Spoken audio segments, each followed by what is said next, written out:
I've been looking forward to this event for a long time, and I have to say, Lausanne has been selling you extremely hard. I'm told that the concentration of genius in this room surpasses anything apart from the Nobel Prize dinners each year, so I'm looking forward to meeting you. But it is great to have you here. I started Entrepreneur First with Alice 7 years ago.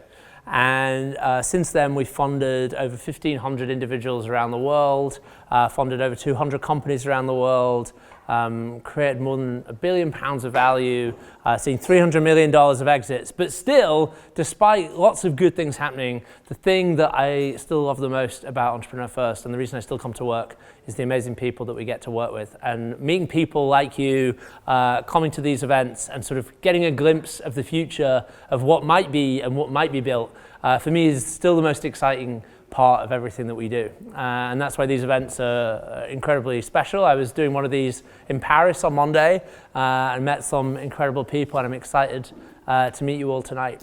I just wanted to speak for just a few minutes about Entrepreneur First, what it is, why we created it, and why we're excited about the opportunity, and why we think that right now, and maybe for you, 2019 is not just a good time to start a company, but maybe the best time ever to start a company. Entrepreneur First is a talent investor. And what we mean by that is that while every venture capital fund in the world, every startup investor in the world looks at companies, we look at people. And the reason we look at people is because we believe that the world is missing out on some of its best founders.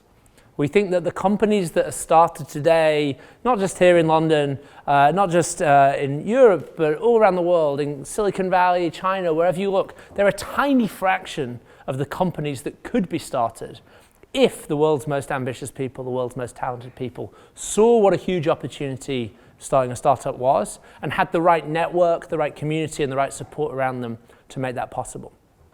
I started my career, as some of you may have done, in management consulting.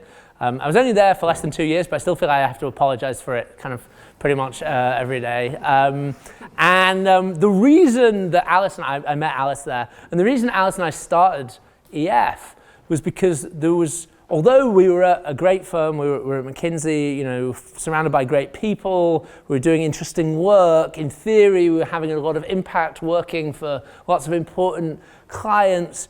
There felt like there was something really missing to me from the very beginning. I have this very clear moment of standing on the platform at Piccadilly Circus, which is right by where our office used to be, thinking like, why did I compete so hard for this job that I now just know isn't going to be what I'm going to do with the rest of my life? And the reason I think is that in every society, in every economy, there are these sort of default career paths that ambitious people get pulled into.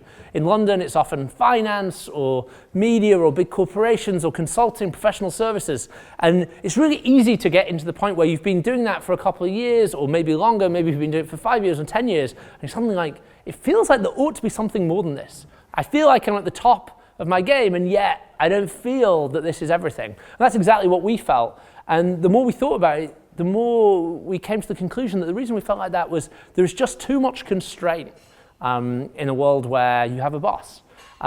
Your ability to have impact is somewhat capped by the infrastructure around you, by the organization around you.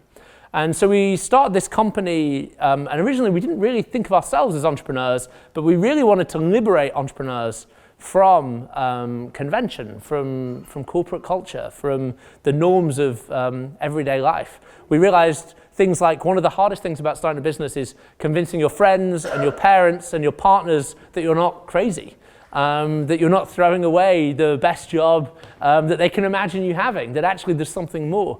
And so we start to think from scratch, what would it take to build the kind of institution where actually the people we're talking about, the world's most talented, ambitious people, could come, and starting a company would feel normal, not crazy. And actually, you'd be surrounded by people who not only told you that you weren't crazy, but in fact, wanted to work with you, wanted to co-found a company with you, where you'd be surrounded by people who knew the answers to the basic questions that you would encounter, and sometimes not so basic questions that you would encounter on the way. And crucially, where you'd be put on a path to scale, to global ambition from day one. And so that's what we hope Entrepreneur First is. It's a place where people who've never quite been satisfied by what a conventional career or a conventional job has to offer can come and set out their stall, set out their ambitions, and try and achieve the biggest version of what they can imagine, not just whatever their boss tells them they can. We believe that, as I said, there is a very special moment now in human history. I should make a confession, which is we mainly invest in technology here. In fact, almost exclusively in technology, and particularly we like deep technology. My educational background is in deep technology, if you count medieval history as deep technology, which I do. I learned a lot about manure and how that sort of like improved that. Anyway, what I've learned by looking at history is that over time, what ambitious people want to do with their lives really changes. And what I believe is the idea of a career in a big corporation is not a wrong idea, it's just a very 20th century idea. And I think the 21st century is going to be the century of entrepreneurship. And the reason I believe that is I believe that right now, the tools that are at your fingertips, if you build a company based on technology, to reach literally hundreds of millions or billions of people, to have impact across all industries, to be able to sort of touch people's lives in really any way you can imagine, they're not only available, but they've never been available before. Not only that, but the cost of starting a company has fallen off a cliff. We pay people now to figure out whether they should be an entrepreneur. That's something we invented when we first tried to persuade investors of this, that they should give us money to give out to people to see if they should be entrepreneurs. People thought we were crazy. Fortunately, now they don't. But I think this is an unprecedented moment. The idea that you can actually look at a problem in the world and within 6 months and almost no money have built something that genuinely reaches people. That wasn't a possibility 20 years ago. Certainly wasn't a possibility 50 years ago. But today it is. And when I look, it's actually interesting. This morning, I had a 3-hour meeting, which sounds long, and it is, but reviewing every single company that we funded at EF since the beginning that's still alive. And as I said, there are a couple hundred of them. And looking at the impact that they're having in the world, looking at the problems that they're solving, which are real meaty problems. EF is not the place to come probably to build a dating app or a photo sharing app. Those are important things, but what Lizandra's they're maybe not important things. And what we really care about in general is using real technology to solve enormous problems. And looking at the portfolio today, we have businesses that, if they succeed, will transform the way that people grow and make food available to the world. We'll have companies that are transforming the way that education is delivered worldwide, that's transforming the way that we detect cancer and other fatal diseases around the world, that transform how data is communicated across the globe into space and back. In fact, will transform how people get into space and back. There are companies doing almost anything you can imagine at EF because those people came here and believed in the power of technology and entrepreneurship to do something really special. I'm going to stop now, but I do want to just emphasize this idea that EF is above all a community.